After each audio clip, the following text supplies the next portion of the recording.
On its surface, The Last of Us is a brilliantly designed survival horror game that does justice to both the genre and video gaming alike. Its story and focus on the tale of the two protagonists, Ellie and Joel, is what continues to pump the fuel of the players to find out what happens next on their harrowing journey.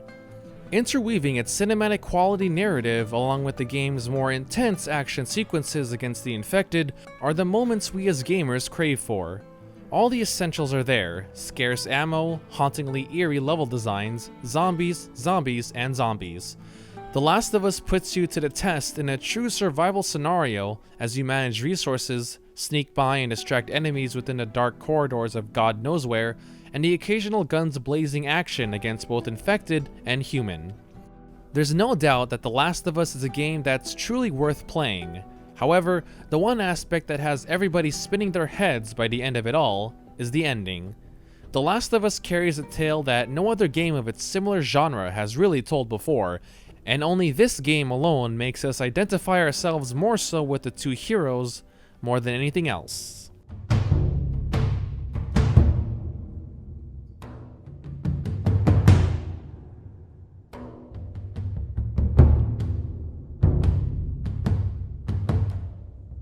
There are those who were left staggered after the game's ending, and even more so since the release of the remastered version for the PS4. Its themings and reasons behind why this ending and why these actions can sometimes escape the vacuous mind of players who thought that the game was nothing more than a simple game about zombies. From its beginnings to its ending, The Last of Us throws out its themes from the get-go, albeit quite subtle. The idea of survival and that human beings will do just about anything in order to survive as part of their most primal instinct is an idea that the characters and their actions wrestle with all throughout the plot. The final cutscene has Joel explaining to Ellie, who expresses her survival guilt to him, that all throughout his years, he's learned that so long as he finds a reason to keep on going, he'll do everything to survive and keep that reason alive. This is viewed as Joel's reasoning as to why he chose not to give up Ellie to help create a vaccine and help save countless lives. But perhaps these words also have a tad more meaning behind it all. Maybe what the game is really trying to express is that human beings at their core are selfish and they will do anything for themselves. That perhaps societal norms and boundaries decay to nothing when people are put into situations testing their survival. A big message, to be perfectly honest, but there is plenty of evidence to back this up. Within the horror genre, there is always a monster of some sort. Typically, this monster is reflexive in some way, shape, or form of the inner struggles and demons that the characters face in their everyday life. By dealing with that monster, the character inherently finds a way to deal with his or her day-to-day problems in order to grow and to no longer have those demons. In a way, the monster is sometimes a mirror of the dark side of characters. It's interesting to note that the infected are of course just typical human beings, but not simply by their shape and look, but their nature as well. The infected are creatures who hunt for themselves, feeding on the flesh of the living and ultimately destroying the world as we know it within the game, along with any semblance of established order or government. They selfishly take down a world that has since kept mankind together in a well-functioning environment. Now, with the idea of reflexivity in mind, the idea that these monsters are supposed to be mirroring the characters of the game, you may begin to see the parallels between the humans and the infected, along with the seamlessly created points of theming and character motivations. Aside from the infected, the main enemies of the game are other humans, aka hunters. People who, left over from a world of law and order, have resorted to fending for themselves, unable to trust anyone as their surroundings have become a very dog-eat-dog world. However, from the first few encounters with these enemies, the game has you believing that the hunters are typically evil in their own right. They lure, trap, and mercilessly kill innocent survivors in order to take resources for their own needs. And yet, we see evidence of Joel having done this himself as well. Though never explicitly stated, it's obvious that Joel has done his fair share of selfishly killing innocent lives in order to survive when asked by Ellie during the Pittsburgh chapter, shortly after meeting the hunters. In fact, Neil Druckmann, co-creator and writer for The Last of Us himself, stated that Joel and Ellie are neither good or bad. Of course, the game wants us to believe that Joel and Ellie are the real heroes, that they're only killing sadistic criminals who deserve to be put to death. But as the game progresses, you soon begin to think otherwise. Think back to the university level, in which a group of men attack you from out of nowhere. You fight back and narrowly escape with your life. Then, not too long after, during the winter chapter, you meet David, who seems to be just another survivor struggling to do the same things that you've been doing all along, gathering resources and keeping those he knows and loves alive. It's here that you begin to coincide with David, that you understand where he's coming from, because you yourself are put into desperate situations to survive.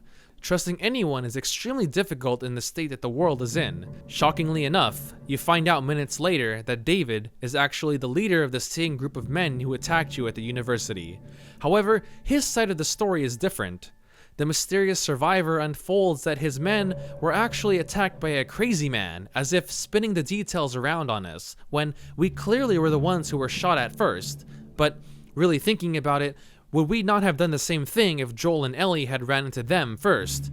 Would any of us in the real world, if put in the same scenario, not be able to trust a band of strangers armed to the teeth who are actually just trying to survive in a world destroyed by the infected? Interestingly enough, the name of the group that David is in charge of is called the Cannibals. And yes, you eventually do find out that they are indeed cannibals. In what way are they different from the infected at this point? Evil humans who can't help but to do what they must in order to continue surviving, no longer constrained by law or even human moral? Do these traits bear any resemblance to the infected? And even then, are David and his men really so different from Joel and Ellie? Joel, who we know for sure by now has no qualms about killing innocent people, whether it be to save Ellie for his own personal agenda, or to simply survive and do whatever it takes to live another day. Or even Ellie, who, not too long ago, was about ready to kill David and his associate, who at the time were nothing more than just two strangers, who, for all we know, could have actually have been simple survivors. With all these key points in mind, the once confusing ending and reasonings as to why the story spiraled into a confusing question of morality for Joel begins to make a little more sense now. A few last points that are intriguing as well are the parallels between Tommy and the Fireflies versus everybody else. Marlene and Tommy are the two more quote-unquote sane individuals of the game. Marlene and the rest of the Fireflies simply want to bring humanity back to the top of the food chain, and all they simply need to do it is a vaccine, aka Ellie. The Fireflies seem to be one of the only packs of humans left alive who aren't as desperate for survival as some of the other hunters or other characters we've seen thus far. Their establishment and growth as an organization seems pretty obvious from the start of the last level of the game, and it makes you wonder if Joel is really the good guy in all of this. And going back to Tommy, Joel's own brother, he too is another character that exemplifies normal human etiquette and order. A man who is extremely friendly and willing to help anyone out, lives in a now controlled, newly re-established, tiny society of humankind. He, in essence, is almost an exactly mirrored opposite of Joel. And other characters too seem to fit nicely within the theming all across the board. There's Tess, who was practically on the same level as Joel from the get-go, until she became infected, and then Bill, who teeters on the edge of basic morality as well. Even Henry and his short-lived actions once his brother had turned into an infected. All these and more point back to the reflexiveness of the monsters and the actions of our heroes, and the idea that the game is merely trying to express that mankind can and will do just about anything for themselves or to stay alive.